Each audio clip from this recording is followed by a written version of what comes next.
Well, hello everybody. Welcome to the latest episode of the Transfer Talk podcast. The summer is here. The transfer window officially opens very, very soon, but plenty of transfer talk already taking place. Delighted to welcome our two special guests, ESPN duo with me today, Julien and Sam Tighe. Great to see you both, guys. Hello, Jay. Yeah, Julien, first of all, Champions League final. I've just been hearing it was a real sort of split for your family, but you were there. Yeah. PSG won again. You must be delighted. Yeah, absolutely. Going back to back is a very special achievement for a team, for any teams really, when you think about who did it in the modern era and even before that in the European Cup era. So wonderful team, wonderful achievement again to go like that when you've been waiting so long for one. It's a bit like English, like London buses. They come, two at the same time, pretty much. And I think this team is so young, the third youngest in the competition this season, that Luis Enrique still has a few more years at the club ahead of him. That I would love this team to continue developing the way they do. I think they're more complete than last year. I think they're better than last year. And hopefully if they keep improving, they can maybe have a bit of a dynasty here and see how far they can go.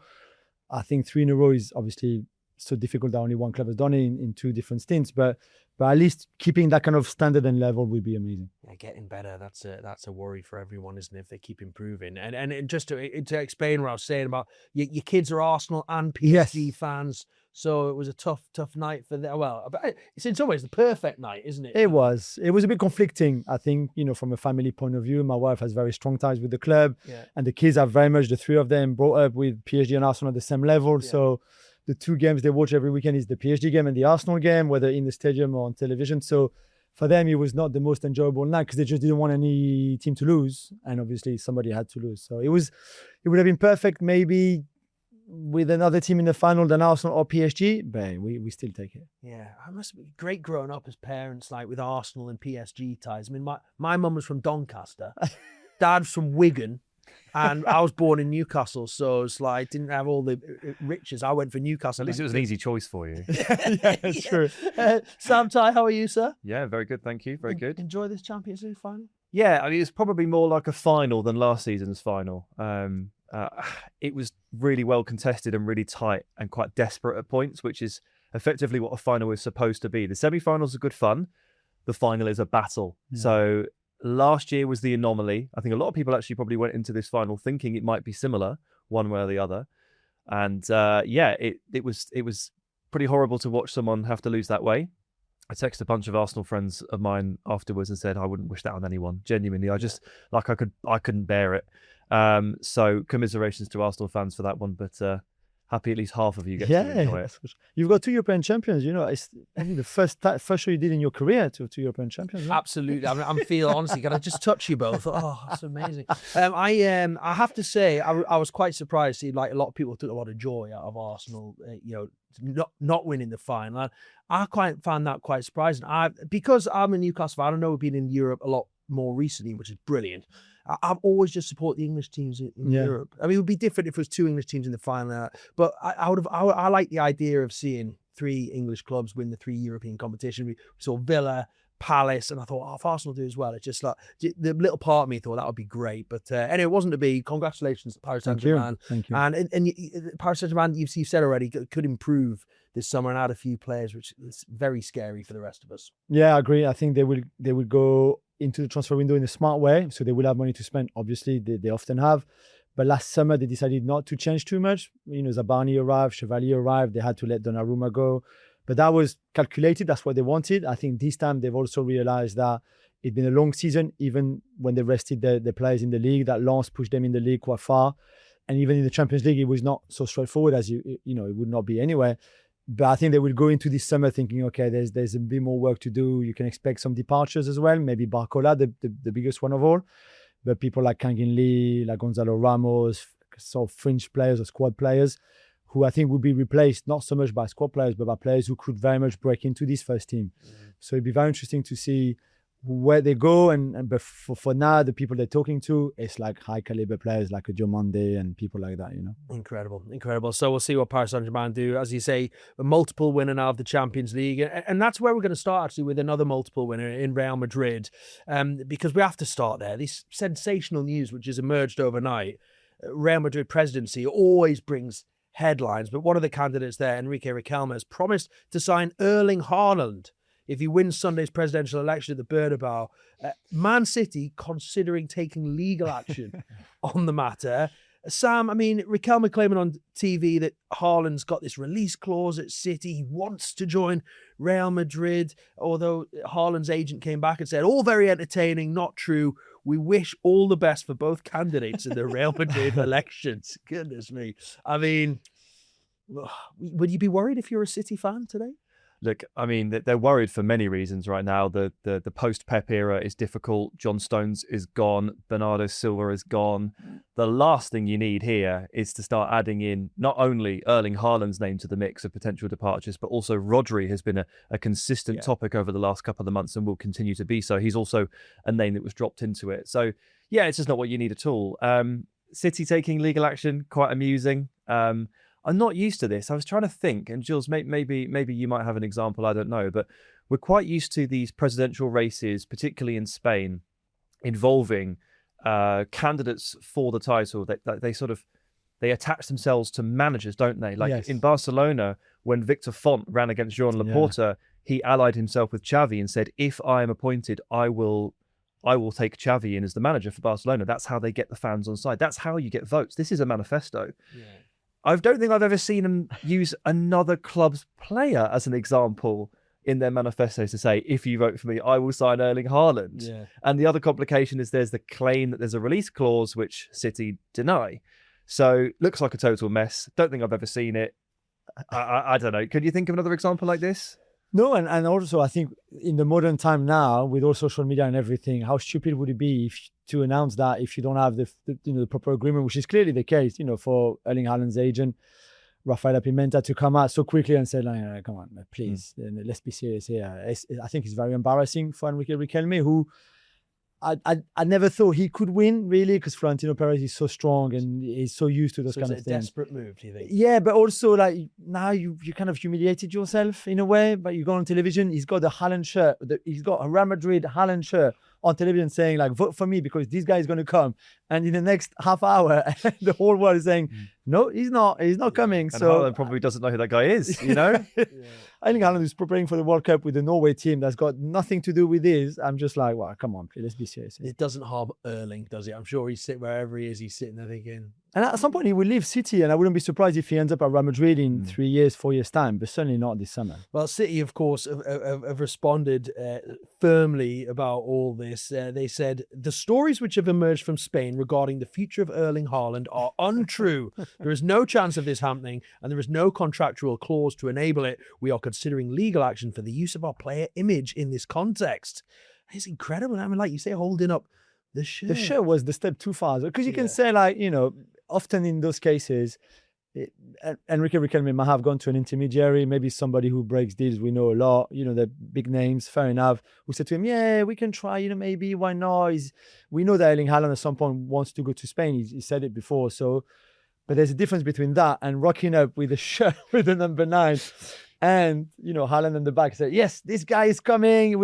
Everything is ready. Like, no, it's not. I mean, I just trying to put that in my mind now of how that must feel as a City fan. That's horrible, isn't it? Like, it is, but I think they can back this off pretty easily. Like, it's not serious. It's not true, yeah. You mentioned Rodri, though. I mean, he's the other name that's been heavily linked. I mean, surely that looks like a more obvious move when it comes to Real Madrid, whoever the president might be. Yeah, precisely. Yeah. Oh, look, that looks relatively achievable. Let's put it that way. The Haaland thing is impossible, but Rodri this summer with 1 year left on his deal, unfortunately not quite the player he was due to injuries and a bit of a slow recovery. But if he goes out this summer and points and shouts his way to Spain victory as he often has done with City and as he has done in the Euros, then it's a conversation that probably comes up again. And he strikes me as a very Jose Mourinho midfielder. I mean, he's everyone's midfielder because he's unbelievable at everything. But like, if you were Jose Mourinho walking into that job, and we believe that if Florentino Perez wins the election on Sunday, then that is exactly what will happen. Then Rodri is one of those building block midfielders. So yeah, I think that after the World Cup, this one really starts to catch fire, particularly if City get him back, ask him about the contract. and receive sort of, a bit of coldness from him, which could happen. Well, like you said, Florentino Perez was sort of hinting that Mourinho's his man. If he gets it right, we said before, they usually do attach themselves to managers, don't they, in these presidential elections. What are your general thoughts on that? Mourinho back at Madrid?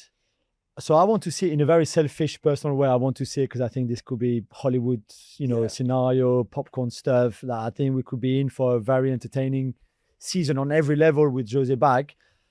Football-wise, I'm not a big fan of Mourinho now, of why would he go back there? Why would Real Madrid want him there? There's a lack of authority last season, sure, under Arbeloa especially, but even more, also before that with Xabi Alonso. But I'm just not sure Mourinho is the answer to this squad, to what they need right now. He's a very short-termist manager anyway. We know that. So for 2 years, he comes in, he gets very disciplinarian, and you might win maybe something like a league, but I don't think they're ready for the Champions League anyway right now. And then in 2 years' time, you go again and try to get somebody like Xabi Alonso, who you had, by the way, who you signed, which was a big mistake, and made you worse. I don't really see the sense of it, but I'm all for it because I think it would be fun because it could go crazy very quickly. It's good fun, obviously, but the point you raised there, which is they do seem to just keep going in a circle. Like there's obviously someone in that Real Madrid hierarchy that understands the way top teams are heading right now in terms of the way they coach and the way they play football, and they're looking at Pep, they're looking at Lucho, they're even looking at Hansi Flick and saying, okay, a more joined up approach in possession play is necessary. And that is presumably the vein of logic that led them to Xabi Alonso in the first place. They pulled the plug after 6 months. And if they go to Mourinho, it's just a full walk away of, okay, no, we're forgetting that. But then in 2 years' time, they probably will go, well, we should probably play some better football. Maybe we could get a possession. And they just keep doing this. It's like a dog chasing its tail. It's really weird. And it bothers me because you can believe in certain principles and you can want to do a certain thing a certain way. And the first opportunity, Real Madrid, and it's always Madrid, go, nope, see ya. We're abandoning that strategy completely. So they never get anywhere. Yeah. Well, I say that, they win loads of Champions Leagues, but they do this basically, and it's bizarre. Yeah, they sort of go back to what feels familiar. Let's talk about the defensive reinforcements. When we touched on Haaland not happening, Rodri might happen in midfield, but defensively, looks like there could be a bit of a shift at Madrid with obviously Liverpool's Ibrahima Konate. His contract's expired at Anfield, so he could end up at Madrid. And also, they've triggered this £17.3 million release clause to sign Inter Milan defender Denzel Dumfries, although there was lots of Premier League interest in him. Konate looks like an obvious one, but what about this Dumfries? Will some Premier League clubs be kicking themselves? Like, once Real Madrid enter the conversation, there's not much you can do, I guess. It's interesting you called him a defender. I wouldn't. What would you say? He's a wing back, yeah. He's one of the most pure wing back type players that you will have seen for 25 years. Like going back to like the proper Italian wing backs. Like he is not a fullback. He is such a specific player. Yeah. As a wing back, and Inter have done brilliantly to get the best out of him. You couldn't see him in a 4? Not really. At Real Madrid, you can sort of get away with those kind of players because obviously they already have Trent. Alvaro Carreras it's similar at points. At very, very top teams, dominant sides, you can get away with having those kind of players in the fullback positions. It does show its dark side a little bit sometimes when you get to the Champions League semi-finals and teams start picking you apart. But for the most part, I think most Premier League clubs would really struggle to figure out how to get the best out of Dumfries because they don't play with wing-backs and they wouldn't really know what to do with him. Like if I was to give him to Unai Emery, I think Unai Emery would just play him right midfield. He's a really curious and strange player. And he's 30 years old, He's 30. He's had some injury problems this season. It's not been his best season by far.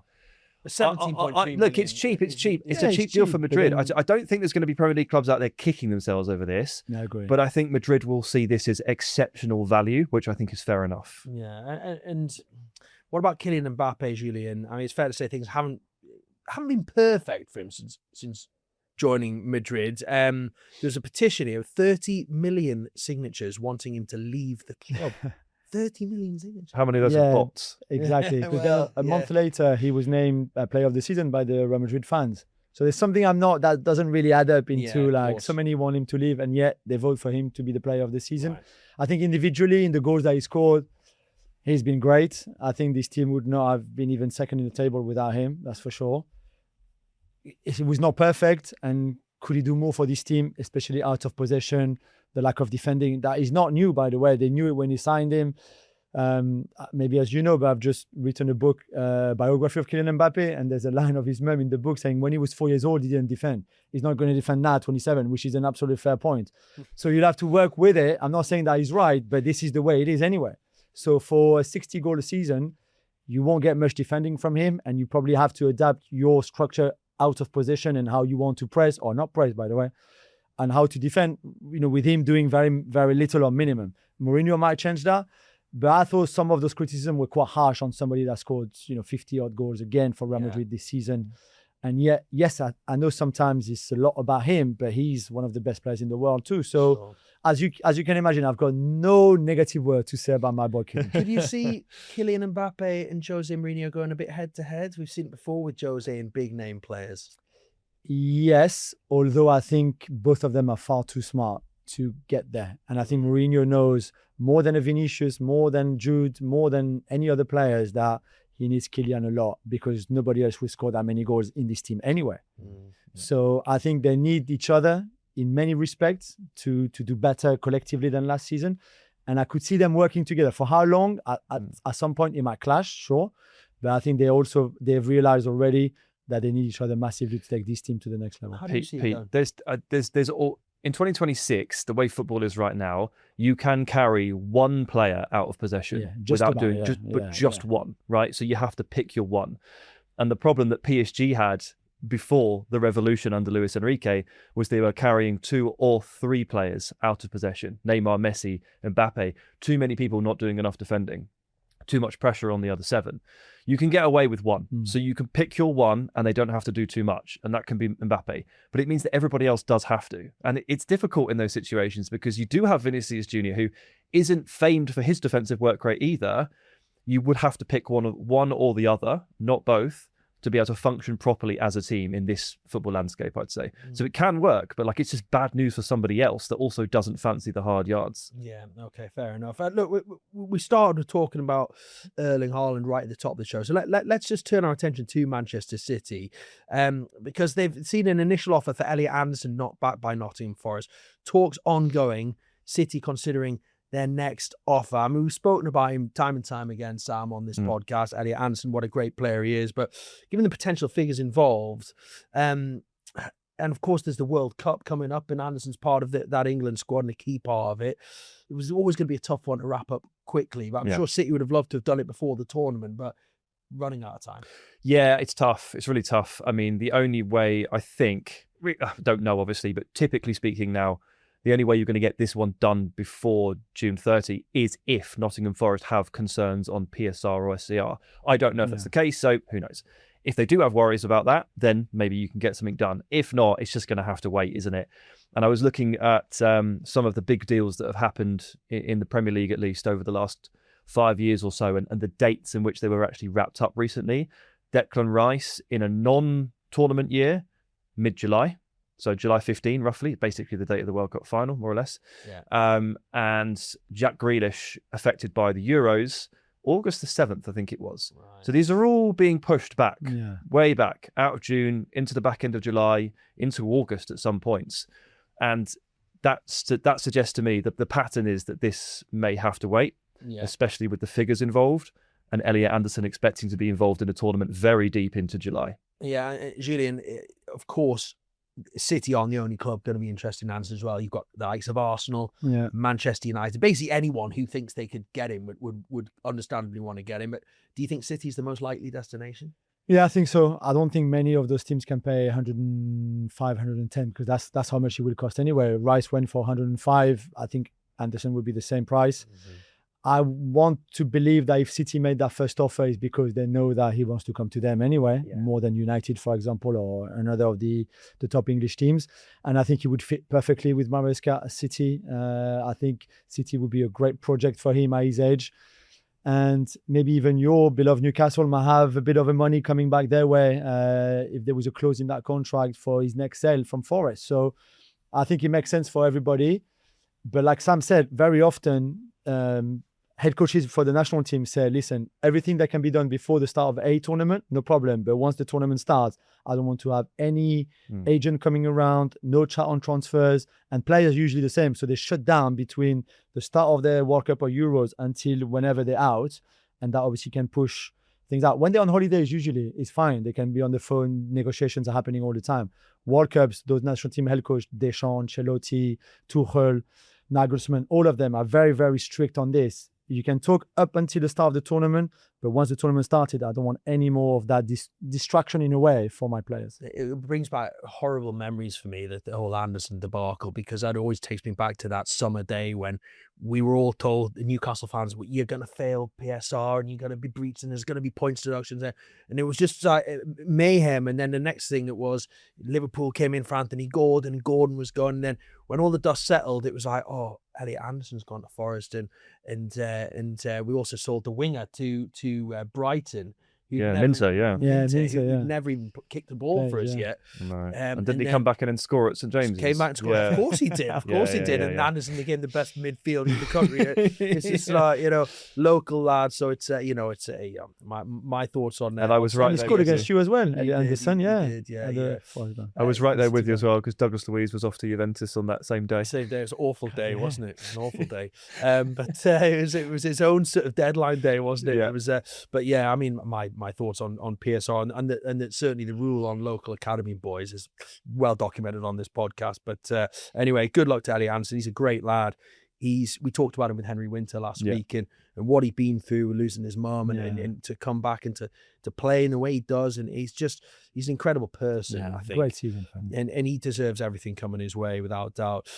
Let's just move on to Liverpool, because just hours before kickoff in Budapest, the Champions League final, Liverpool announced that Arne Slot had been sacked just 12 months after winning the Premier League title. Were you surprised he didn't get a chance to sort of at least a little bit of rope to sort of go and have another go? No, I wasn't. I mean, I've been saying for weeks now that they should sack him anyway. Right. I'd stopped believing in him a long time ago. I think over the 2 years that he spent at the team, and that me being a bit harsh maybe, but he had 6 very good months and the rest was already going downhill the second half of his first season. I thought last season was an embarrassment very often for him to have lost so many games in all competitions. The kind of football they produced, the lack of intensity they had, the lack of physicality, full stop. I mean, they were outrun by 90% of the team they faced throughout the season. I thought was not acceptable for a club like Liverpool. So I've been saying for weeks, even when they were briefing that he would stay, I was saying, why would you keep the guy? And I know they were explaining about it was still a transition year and maybe he deserved another year. And I was like, not for me. But so I'm not because I feel vindicated, but I think he's the right call. That's why I'm kind of happy that. Did they wait too long? So I think the issue was in terms of timings, and that's why they missed on Xabi Alonso, for example. Yeah, exactly. It was very hard to not unsettle the squads by announcing or even briefing that he was going to go before they had locked in the Champions League qualification, which came really late. And I think for the focus of the team, for the focus of Slot, it was probably the right thing to do to not say anything and just wait like they did that the season was over to finally make that decision. Also, I think that FSG were involved with Mike Gordon, way above Michael Edwards and Richard Hughes. And I think when you've got so many layers of people who are kind of in charge and taking those kind of decisions, it can take a bit longer than if it's just you and Sam talking to each other because you both own Liverpool and you say, okay, he's not good enough, let's get rid. In this case, I think it was a bit more complicated and took a bit longer. Is that why it took 6 days after the final day through? Because it was Sunday, final day. Yeah. And by that point, everybody was just like, well, he's staying then, right? Because you'd have sacked him on Sunday or Monday. Yeah. And it was all the way through to the Saturday, it made it. So I was shocked he was going to stay because I agree with you. There was not enough there. I was then shocked that he got sacked, despite me thinking that's the right call, because 6 days later, what kind of timing is that? Yeah, I was hosting a Liverpool fans event when it was announced that Xabi Alonso had gone to Chelsea. Obviously, at that point, Slot was still the manager, and fans were really like, would have loved Xabi Alonso. I mean, we don't know whether the Liverpool hierarchy wanted him or not. Well, they have suggested to us that they were not interested in Xabi Alonso. Yeah, but you would say that. How much stock you put in that is up to you. Yeah. I think he would have been a great appointment for what it's worth, but they missed out. But it's Iraola. It's Andoni Iraola. And it makes a lot of sense, Yeah. Iraola. Not just the relationship with Richard Hughes, obviously, went to get him out in Spain for Bournemouth at the time. But I think the way he plays suit the club, even to a certain extent, the Basque mentality and the Scouser mentality, I think are quite similar. Okay. And I personally think he's going to do amazingly well there. And I think he's going to bring this team, maybe slowly, not just like that in 2 weeks, but slowly to a much better level on and off the pitch.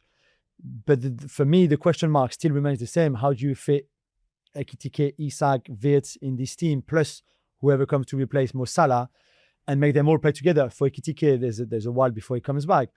But I still think that there's a lot of work for Iraola to do, even outside of changing the dynamic of this team. It's just finding where the pieces of this big puzzle really, really fit the best. Isak scored an impressive goal for Sweden this week. It was the first time I'd seen the Newcastle Isak again. Yeah, I agree. I recognise that person there.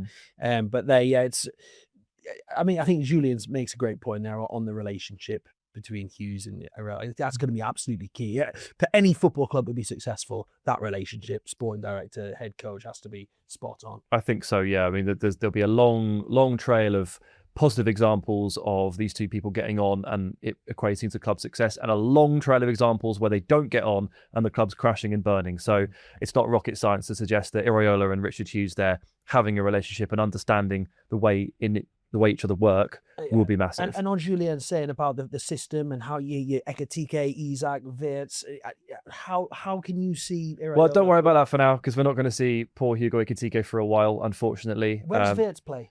Well, it should be the 10. Yeah. Should be the 10. And I'd imagine, but Iraola typically used a 4-2-3-1 for Bournemouth, like almost all of the time.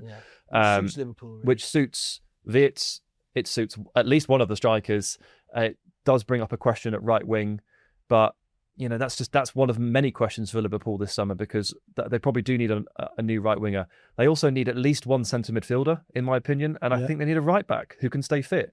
So there's plenty to do here in the market, yes, but also in terms of rebuilding and repairing what has effectively been burnt down this season under Slot, because a lot of it has just really fallen by the wayside. You talked about the lack of energy, lack of intensity. What I was really stunned by this season was Liverpool's gaping midfield, the gaps between the players, the lack of press, fine, but also just the distances between the players and how easy it was to play through them. I just couldn't believe it by the end of the season. And that needs to be fixed. That's a structural problem. Yeah. Iraola has been an off-the-ball coach more than an on-the-ball coach at Bournemouth, and we've got some question marks over what his settled possession play might look like. Yeah. You don't have to show that very often at Bournemouth. He used the press and the counter-press as a playmaker to very good effect. He will try to install that at Liverpool, but you'll have less of it because you have more of the ball. Yeah. So there's still questions on Iraola. It's not some perfect match. He's not an elite manager. But I'm absolutely in favour of trying it out rather than sticking with what I think we can all agree absolutely was not working and only going downhill. And some of his players could follow, do we think? I mean, I see Alex Scott's being mentioned as someone. Yes, the classic new manager comes in and he buys one of the old midfielders to run the system. Yeah, where have I seen that before? Look, I said that Liverpool need at least one central midfielder. Alex Scott wouldn't be a bad start. I mean, he's a very good young player. Obviously understands Iraola's system very, very well. Exceptional footballer, really. But Liverpool need to make sure they buy a 6, in my opinion, this window. It can't just be one of those sort of marauding, dribbling players like Scott. They need to find a player that can sit there and actually protect the defence properly and build the structure so that players like Gravenberch can become a little bit more like they used to be, like that roaming presence. And that's exactly what Scott is too. So if they sign Scott, I'm not going to turn my nose up, but I would also ask for another one. And I think McAllister has to go now. I think we saw, for the grade that we've seen at times of him, I think last season showed that after playing a lot and lacking that kind of intensity and that very disjointed midfield, that I think it was one of the reasons why they were so all over the place. I think it's probably time to say thank you very much for everything. You were great. But now we're going to move on to something a little bit different, probably younger, have more of that energy, because I don't think he has it anymore. And the Salah situations, obviously, they need someone to sort of come in. We talked about this before. Yan Diomande has been mentioned, who's also been linked with Paris Saint-Germain as well. Would he be a good fit? Someone who could come in and replace Salah? Do we both think that? Yeah, I think he would fit. Anyway, and he's very young. He only has one season under his belt in one of the big Yeah. 5 leagues, because he was playing in Spanish second division the season before the one that just finished now. So he's still young and very raw in many respects. And the Bundesliga is such an open league that you go there and even you could probably dribble someone, just you. So there's that. Without doubt. There's that. But he's a super talented kid. And I think you will see at the World Cup. I also think that there'd be a bit of a bidding war, which I'm not sure suits Liverpool as much as PSG, for example, who I think have probably a bigger budget for that position. But he would be great. Although his best position is on the left-hand side, I still think he's played a lot on the right-hand side this season in the Bundesliga. But yeah, I think he would be great. And I think Liverpool need 2 wingers for each side anyway. I know Rio and Gomora would be great one day. He's still very young. Gakpo, the less we talk about him, the better. And on the right, there's a massive void to fill. So I think Diomande is a great style, can play both ways. And then you still need another one, whether that's Barcola, somebody else. Well, yeah, Barcola, could he be another option, do you think? Yeah, I think so. He's got 2 years left on his contract. PSG had that policy to not talk to anybody before the end of the Champions League and the final. So now they're restarting slowly the negotiation or renegotiation when it's an extension, really, like for him or for Dembele, for example, or a couple of others. Do you get the feeling they would be happy for Barcola to go? I think it's his call. Yeah. Really. I think if he says to the club, listen, I want to play more, although he's played a lot, but not as a starter this season, certainly not in the big games. So good when he comes on.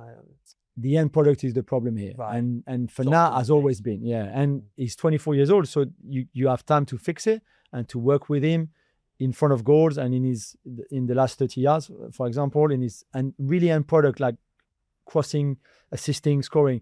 There's a great example in the Champions League final, for example, where he has to win the game for PSG at the last minute by squaring the ball to Gonzalo Ramos. It's an easy one, and instead his last touch is bad, and then he shot just in the outside net. Yeah. So that can work on, but some have tried already, and without being great, really successful. So we see, but he's a really good kid. Has a lot of potential. So I think he could be frustrating at times, but he would be a good signing. But if he decides to stay, then I think he will extend up in Paris. If he says to PSG, I would rather leave, I think they will look into those kind of offers. Great point. I mean, Julien watched him more than anyone, I guess. But could you see Barcola coming to the Premier League? And maybe he needs a change. Yeah, maybe. I mean, he must be quite annoyed because 2 years in a row, he feels like he's been in the team, in the 11, and then right at the last second, Desiree Doué has nicked his spot off him for the Champions League semi-finals and the final. It's happened 2 years in a row, and I'd be really annoyed at that. If I aspired to be on that same level, one of those game changing world class wingers, I'd be really annoyed if I'm being blocked out of those games 2 years in a row. And if you can't beat Doué to the spot and you can't beat Kvara to the spot, and he's definitely not beating Kvara to the spot, then maybe it is a case of moving on and taking that big role at another really big team. So I've been a little bit confused why PSG would be happy to let him go, but Jules effectively says they're relaxed. They're relaxed. Yeah. And probably because they know that if he does go, they'll get at least 60 million euros for him. Yeah. And then they can just go and buy Yan Diomande, who is phenomenal. He'll cost more. He'll cost at least 100, I think, by the looks of it. Leipzig really don't want to sell. And don't have to sell either. They don't have to. I mean, 1 year in, I was with sorry to name drop. I was with John Barnes on Monday night. They did a show with him, and he was talking about when he was at Watford. He was really hot property. Liverpool said to him, "We want to sign you. You had a great season, but we're going to do it in a year. We're going to see how you get on this year. See if you've got that consistency." And he said, nowadays you have one good season and someone buys you for 100 million. I know. It's such a big risk. That those sort of figures. We've talked about Ibrahima Konate leaving Liverpool. Looks like he obviously could end up at Real Madrid. And what do we know about the Jeremey Jacquet coming in?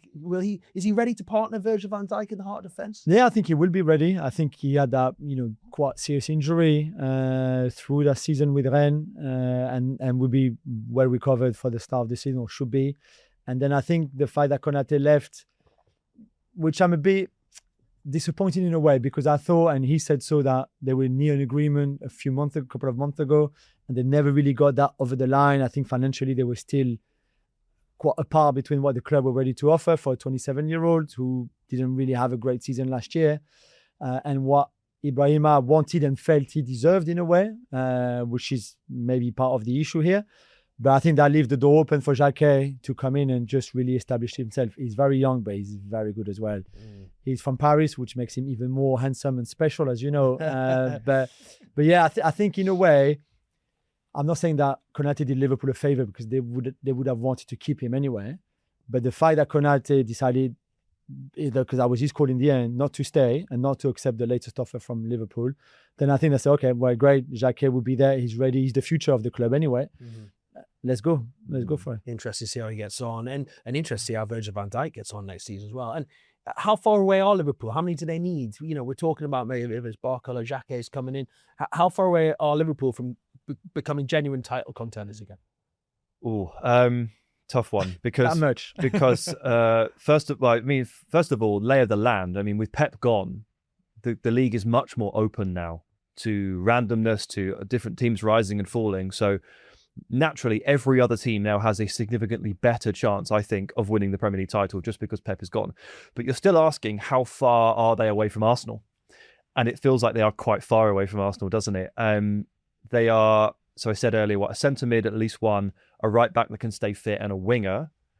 But that it's not just 3 signings and it's all good, because you've got loads of other issues to sort out here. Like, obviously, Van Dijk did not have his best season, and unless you can basically reverse the hands of time, that's an issue that you're going to have to manage going through. The midfield structure was a mess, and Iraola has to fix that with whatever he has, new signings or not. You do have the Ekitike Isak situation rising up at some point.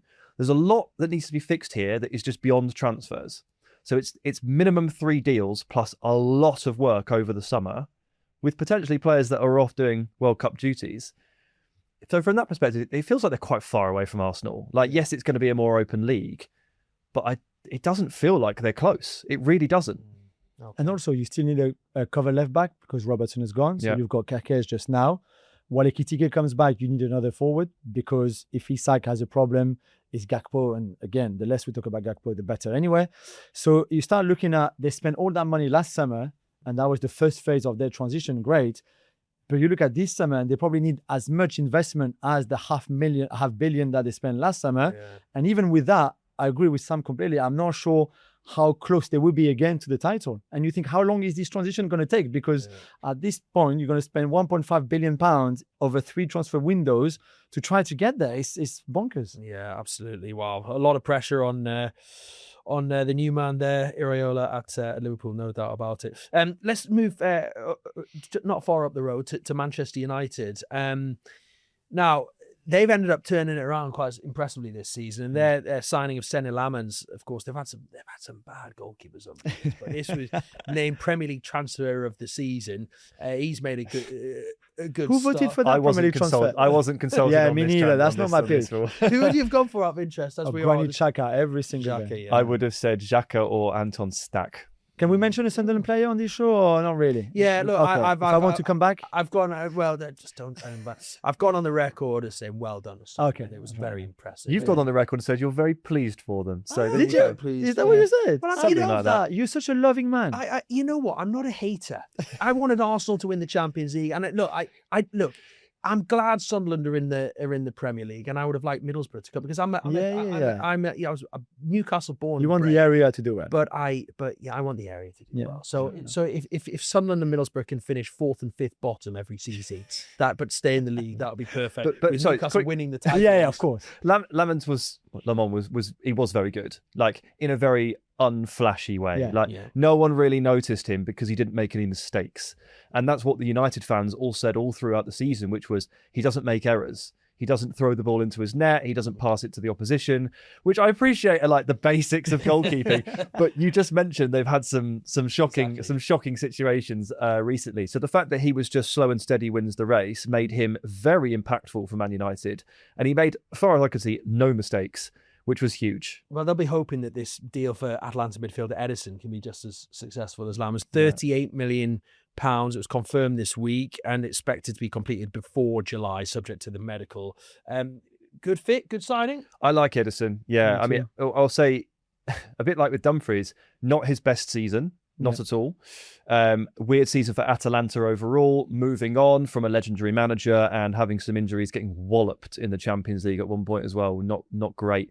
But Ederson, I've long been a fan of his. I like his ability to cover the ground. He's super athletic and mobile. He's also quite a smooth player. Like everything he does looks quite aesthetically quite nice and smooth.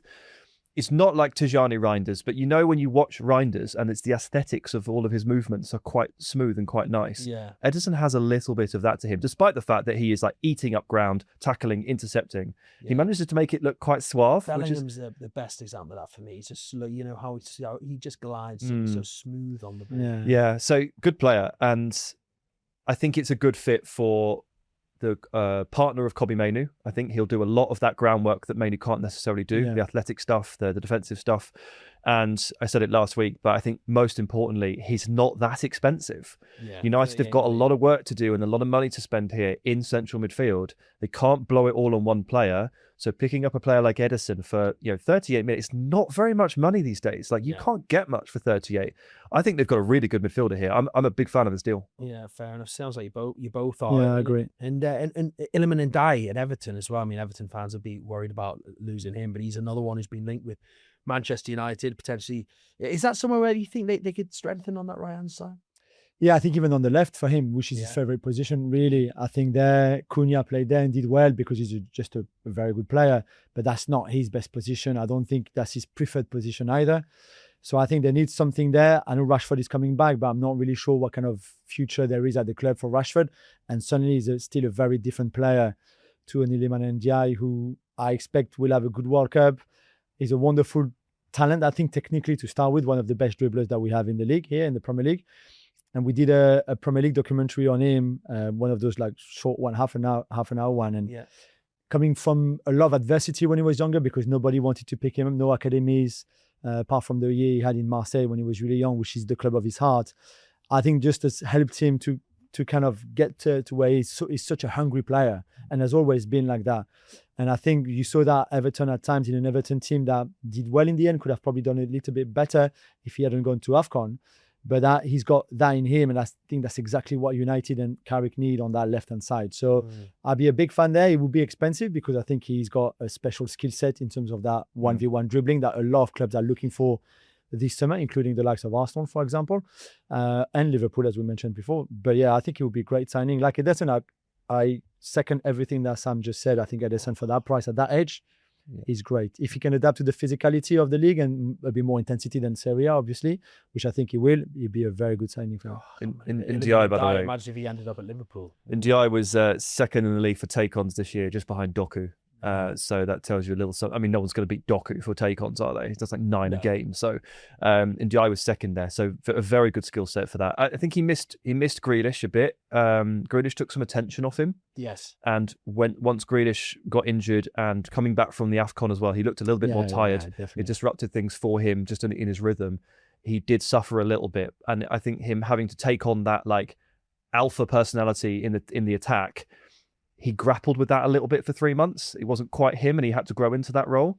But he will be a lot. I know he's deceptively old, I would argue, right? You said he was 26, right? 26? Yeah. He doesn't feel like a 26-year-old footballer, probably because of the late start. He's a young pro, really. He's been a pro what feels like about 4 years. Yeah. So some people might be put off by that age and spending that much money, but I view Ndiaye as a 22-year-old, a 23-year-old who's just emerging still and learning lots of new skills, and I think he's great. Well, we're going to talk about Everton in a minute, but before we move on from Manchester United, their potential targets, what do you do with Marcus Rashford? I mean, he's gone to Barcelona. I had a pretty impressive stint there. We don't know at this stage whether they will go back in for him. Obviously, there's a Julien Alvarez situation. Other clubs will be looking at Rashford. You know him very well from his time he spent at Aston Villa. Do you think, can you see a future for him at Manchester United? Look, for me, I'm not a United fan, so I can't speak for them, but all the ones that I speak to were like, that chapter is closed. Like, it's done. And while it's not technically closed because he's still on the books and has been for the last year and a half, the moment he got loaned to Aston Villa, a lot of fans closed that chapter off. And I don't blame them, right? There's no need to reopen this, even though he's had a really good 18 months. Just find the final solution and find a way to get him out of the club. Not like kick him out because he's a brilliant player, but like, this is done. Man United and Rashford feels finished and I done. think he closed the chapter himself too, to be fair. I'm not sure he wants to go back there now that he tried something different. It's just the wages are huge because the transfer fee, if they're really looking for around £30 million, I think for Rashford, you take that. It's just what you do with the wages. That's the problem. I mean, you wonder whether another move abroad, Bayern Munich, Paris has Yeah. somewhere. Hey, if he plays for PSG, he can't rip PSG to shreds for the other team, huh? He's got a lovely history of doing that. Well, a weird history of doing that. Well, but here's his performance at Newcastle. Those 2 goals he scored in the Champions League when Barcelona beat Newcastle 2-1. 2 unbelievable goals. I mean, when you see them with your own eyes, TV didn't do it justice. That second one, he absolutely leathered it. It took the net off. It was incredible. And he really impressed me. We've talked about Everton and Dijk, so let's just look at them, because I guess he put Jack Grealish in a similar sort of pocket as it was Rashford, in that sort of an English player who's been sort of a hot property, and now we don't know where. Do you think is he going to stay at Everton? Will David Moyes keep him there, or will he go back to Manchester City where Maresca's in at City? Could he reinvent himself back at City, or what do we see the future like for Grealish? Yeah, don't know where he's going to stand with Maresca. I guess that might be one of those things where report for pre-season and let's see what happens. Everton, this is very tricky. Because it is about wages. Again, It's the same. You are right. It's a very similar situation to Rashford here, where the Grealish wages are huge. And no matter what happens, a compromise has to be found between all 3 parties to let him go somewhere. That compromise was found for Everton. They ended up on the hook for a lot of money every week, like a hell of a lot, right? But they made it work, and he was brilliant for them until he got a serious injury. So now he's 30, very costly on the weekly wages, and coming off a really bad injury. Are Everton in a position where they can effectively gamble what it would cost to take Grealish on permanently, or should they be looking at a younger and cheaper market? It's a tough situation, and if Grealish hadn't got injured, I think everyone would be sat here going, sign him permanently. Hopefully Grealish makes a bit of a concession in the wages. It looks like it will be worthwhile. Now that injury throws everything back into mystery, and it's about how much risk you are willing to take. And if I was Everton, I probably wouldn't do it. That's not a slight on Grealish at all. I thought he was magnificent for them, but it's risky stuff. It's hard when you're a Grealish or a Rashford. Your stock's rising, your wages are going up and up and up, and then you do hit a point where you think, right, you're almost going to have to sort of accept now that you're coming down the other. And it's not just English players. Gareth Bale did that at Real Madrid. Bale got sort of trapped at Madrid because of his wages. Now, I say trapped like that with inverted commas because you could always just, take a massive pay cut. Yeah. But I'm never going to tell anyone to do that. Like, absolutely not. You'll never catch me suggesting that footballers should just give up money they've been promised. But this is a common situation for high-paid players to find themselves in. And very often, they never really find their way out of it until they are released from their contracts. What do you think for Grealish? Will Maresca sort of welcome him back to City? Almost feels similarly like we said with Rashford. Feels like that's closed. Yeah, maybe. Although the new manager maybe changes something there, and maybe the same with Carrick and Rashford. But I just think he's a bit surplus now to requirement at City. I think, especially on that kind of money. And I think from Everton point of view, only a loan again, if that is even possible, could do it here. Nothing else, because they can't afford a transfer fee, even slashing his wages by 2, which I don't think he would do, is still a lot of money for a club like Everton right now anyway. So I think it's difficult for him, and like Sam very well explained as well, the injury I think has made things even more complicated for him, because like if he finished the season with 2 months with 5 goals, 5 assists or something like really, and that momentum was there, you think, okay, no problem, he'll have a great summer, he can relax, he's not with England at the World Cup, perfect. But the injury, I think, changes everything, the whole dynamic. Just on Everton, Hayden Hackey, obviously Middlesbrough missed out on promotion in the final of the playoffs. Hayden Hackney's had a great season for them. He's been linked with Everton, but also the likes of Forest and Palace have been mentioned as well. Yeah. Could you see him coming into a Premier League side, like one of those, maybe Everton? Yeah, it's interesting that the other two clubs linked there, Palace and Forest. It's like, it feels like everybody's come to the conclusion that if they lose their star midfielder, they'll buy Hayden Hackey to replace him. So if Wharton goes, let's turn to Hackney. If Elliot Anderson goes, well, I know who we're going to sign. That feels like the process that everybody has gone through.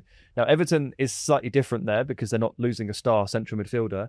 But I'm a fan of the player for sure. Like, I don't watch too much about Middlesbrough. You'd have seen more than me, but he looks like a really good high possession, high volume passer. Really good in the final third. So that would be nice because Everton have a sort of default tactical style, a bit more reactive. I feel like maybe Hayden Hackney would urge them into a more proactive style, just naturally partnering James Garner. So that would be interesting to see, and potentially overdue there for Moyes' tactical setup. But we'll see. I would imagine that if Wharton or Anderson go, like those clubs are going to be having a look at Hayden Hackey is Hackey. getting older, and there's a point where Hackey level is going to drop. He was brilliant this year, before and after AFCON, but there's a point where he won't be able to do it anymore. Well, Tottenham have also been mentioned, funny enough, with Hackney. Well, they need a passer. My goodness me. Yeah. And I mean, it could be an interesting window for Tottenham. Obviously, they've staved off relegation. It looked like they were gone for a while, but fair play to De Zerbi. He's kept them up, and they've been linked with Hackney.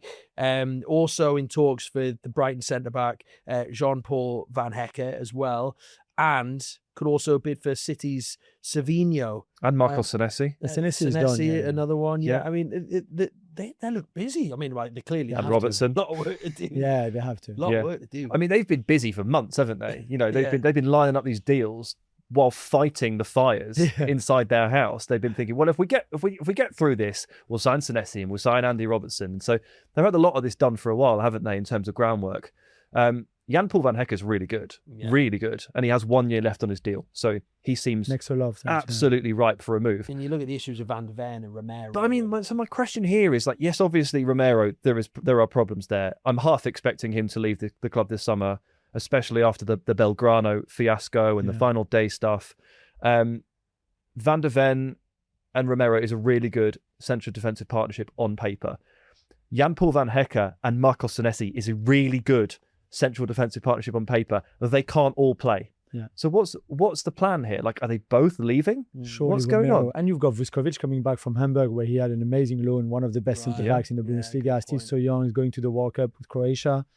And I think Vuskovic in this kind of form, if you welcome him back and say, listen, you know, you were great at Hamburg, but you can't play because Senesi is there and Van Hecke, and then we also have Van de Ven on the bench and Danso on the bench.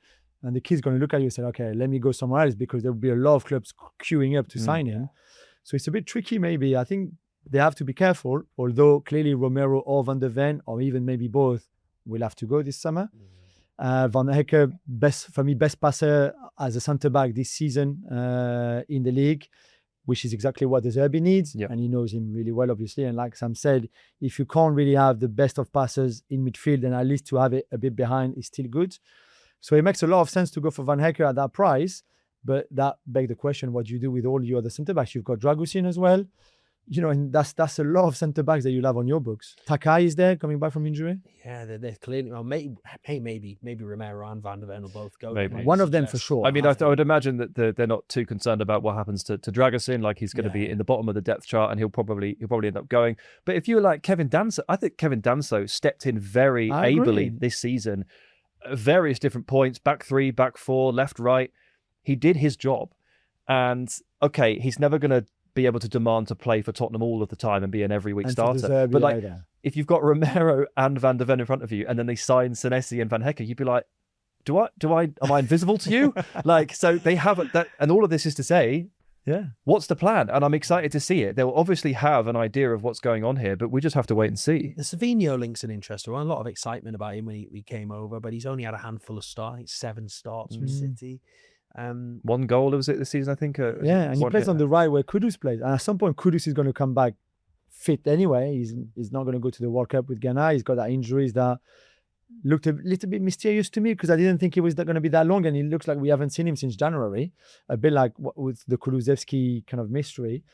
But he will come back. So would you sign Savinho for quite a lot of money, probably minimum 50 million, to play on the same side of Kudus, or do you have Kudus playing somewhere else? You still have a problem on the left-hand side. As much as I love Matistel and Wilson Odobert, who are both Paris born and bred, I still think you need an upgrade there, because they're still very young and still quite raw in what they can do consistently, I mean. So there's so much work, and I'm not sure Savinho is right now should be your priority anyway in everything that you need. Yeah, he's going to go somewhere, you think. So you think it's just a tough one with Spurs and wingers, because obviously they're crying out for wingers because all their wingers are hurt. But if you buy one for a lot of money and then all the wingers return from injury, you've got too many wingers. So, like, what do you do with that? I mean, ideally, you pick up a loan. But who's loaning you a really good player these days? I mean, it's going to be really tough to find. So I actually don't envy this situation for Spurs. I think their wing situation is really hard to solve, because they don't technically lack wingers in terms of numbers. They just lack fit wingers. So how much of a commitment do you want to make to someone like Savio? Savio is a good player for what it's worth, a really good player. He is. And he's better than what he's shown this season for City. I think for most other teams, he could be a really, really good starting player. That might be an interesting one to watch then, with a lot of teams seemingly in for wingers this summer. Let's just quickly finish off by wrapping up any other business. Julien, Crystal Palace have approached Pierre Sage to replace Oliver Glasner. Led Lens to second place in Ligue 1, his first season in charge. Won the Coupe de France as well, of course, a former Lyon manager. Good fit for Palace? Perfect fit. I really think so. Okay, the bit of a risk is that he's a young coach by age, 47, but also in terms of experience. But what he did at Lens was outstanding, really fantastic. The best team in the league, and they were very lucky not to do the double and not to beat PSG in the league table as well in that title race. He plays with a back three, so in terms of fit, tactically, after Glasner is perfect because again, and that's what I really like about what Palace are doing with Pierre Sage, outside the fact that he's French, is that sometimes we see a club looking for a manager and being linked or talking to managers who have very different identities to either the manager they had before or even between them. So you have one very defensive, one attacking, one that plays a back four, one that plays a back five, etc. At least Sage ticks a lot of the boxes that Glasner left unticked when he left, basically. And I really like that in terms of the back five, but even in terms of the style of play, I think the players will find somebody that has very similar ideas to what Glasner had before. Sure. So on that level, you just stay on the same path if you want, in the same direction. That's great. Then the question mark is obviously, can he do it in the Premier League? Because doing it in Ligue 1 is great, and he did that with Lyon and Lens. But the Premier League is a different beast, obviously. But he's a smart guy. He's a really, really good guy. And I really hope he does well, because a bit like Régis Lebris at Sunderland, I think it's a smart signing, but a bit of an unusual signing, really, when you think about it. And even if it was maybe not the first choice there, I think he's the perfect fit for them. Yeah, Régis Lebris, you've done a great job. My manager of the season, for what it's worth. Yeah, I agree. I had it as Keith Andrews, and then Sunderland got into Europe, and I had to change it. Where did Newcastle finish again? 12th. Okay, I was just wondering. 12 or 13. I checked out. I was on the beach. You were on the beach, very much like many of our players. But Sam, Juventus want a new goalkeeper. A couple of names have been mentioned for the Premier League. Emi Martinez. I know that'll worry you. And Vicario as well. Go Vicario, I reckon. Alisson maybe as well. Alisson's been mentioned. It's been mentioned. I don't know where that one stands. Obviously, they extended his contract for a year, right, with the option, and we'll see. Although I feel like maybe Alisson is going to be sticking around. I'm not sure. What's wrong with Juventus's current keeper, Michel De Gregorio? I think he's very good. He's absolutely fine. Stick with him. Look, I think Martinez is clearly better than Vicario. Yeah. I think Martinez is clearly a lot more expensive than Vicario. So I don't know what Juventus's budget situation is. We'll see. Last summer, it felt like an absolute guarantee that Emi Martinez would leave Aston Villa. Yeah. And to the point where he was at the training ground on the last day waiting for a call from Manchester United, who ended up taking signing of the season, Senna Lamont instead. So justified. Villa were not in the Champions League last year, so Martinez is on a lot of money, right? It's a big wage. I think he's the biggest earner at the club. It was quite difficult to justify that with Europa League football.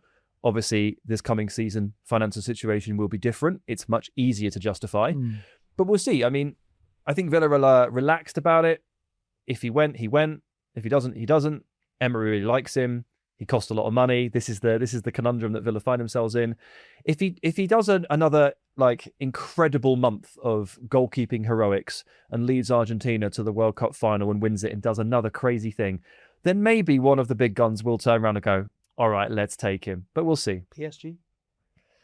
I mean, I think they're happy with Safanov for now, but Chevalier will go. He gets a bad rap, Safanov, doesn't he? Yeah, but they won the Champions League with him when nobody thought they could win it with him instead of Donnarumma. And he did what he had to do in all those games, the final not so much, but the semi-final, the quarterfinals, the last 16.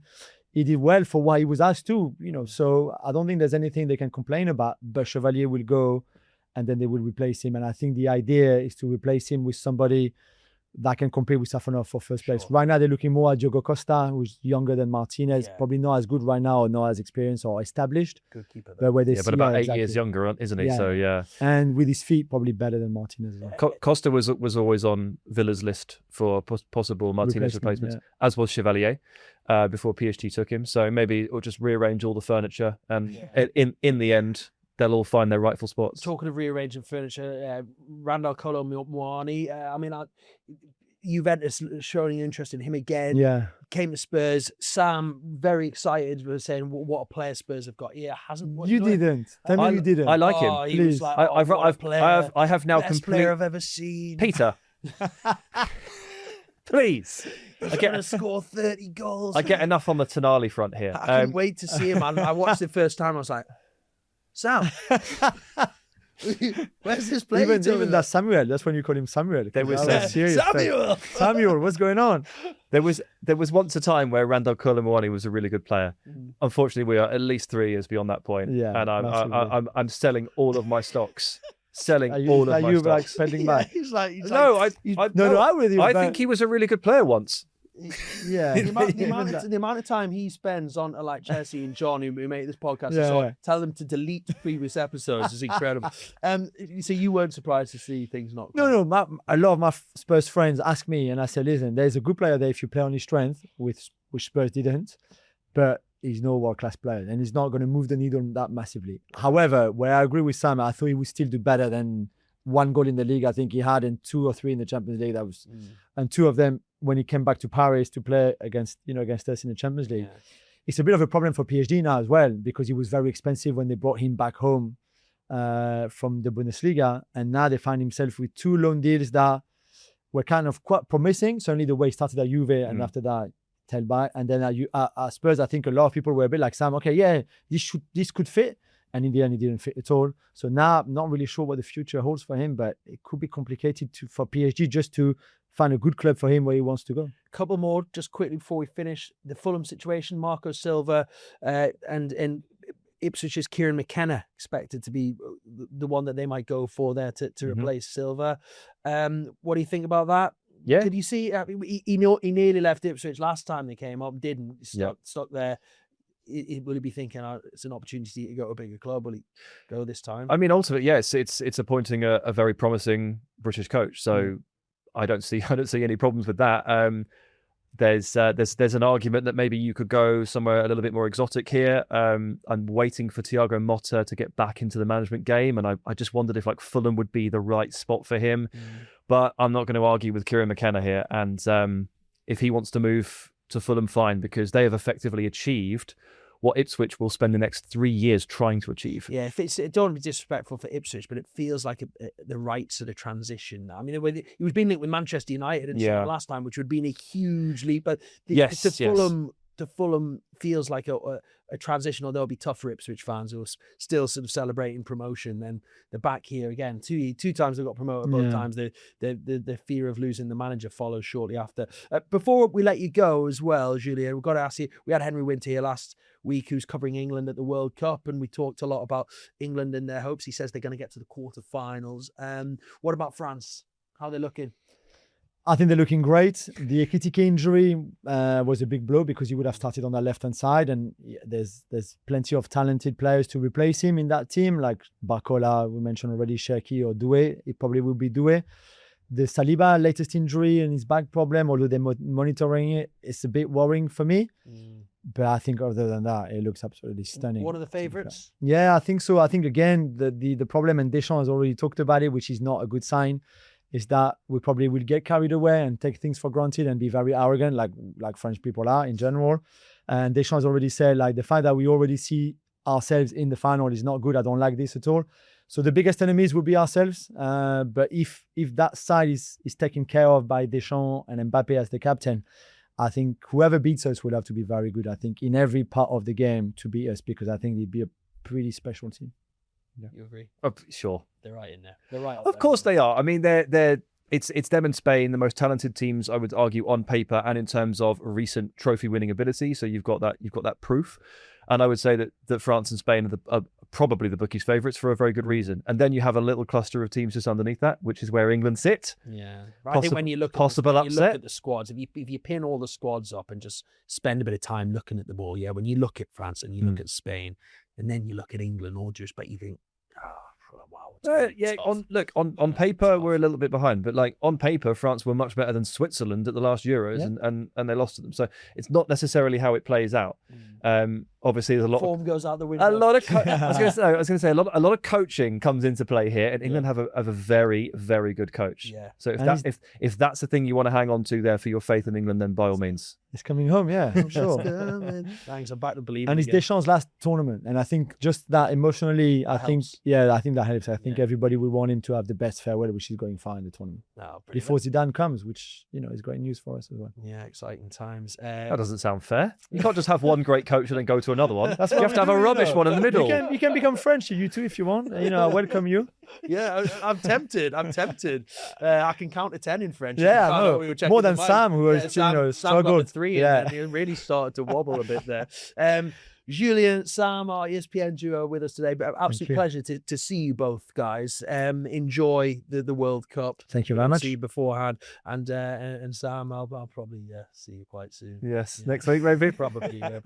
Yeah, and as Sam says, we will be back next week with another episode. Of course, Transfer Talk coming to you regularly now, right across every platform you can think of. So keep tuning in. We really do appreciate it, and thank you so much for listening to this one. Big thanks to everyone who's put it together behind the scenes as well, and of course to our two very, very special guests. But most of all, to you guys, and wherever you have been listening or watching, whether you've been in your car or on the train, in the wind or in the rain, in your house or in your shed, on your couch or in your bed, in the streets or in the alleys, on the hills or in the valleys, out for a run or maybe out for a walk.